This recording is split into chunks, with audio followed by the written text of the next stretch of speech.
So back pain ఎక్కువగా వస్తుంది అంటుంటారు వాళ్ళు. అదే విధంగా ఇక్కడ మెడ నరాల దగ్గర కూడా పట్టేసిందని అంటుంటారు.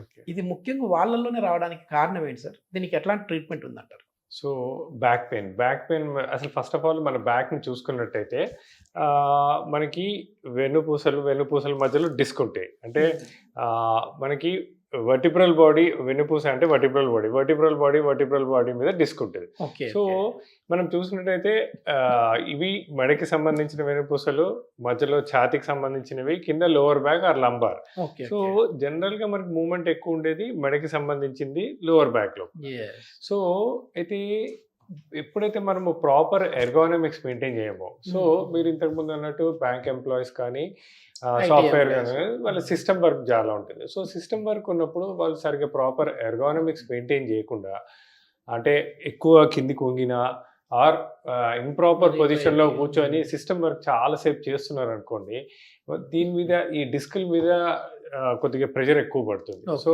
ఆ అబ్నార్మల్ పొజిషన్లో డిస్కుల మీద ఎక్కువ ప్రెషర్ పడ్డప్పుడు ఆ డిస్కులు వెనకకి జారటం కానీ, ఆ డిస్కులు డీజనరేట్ కావటం కానీ అవుతుంది.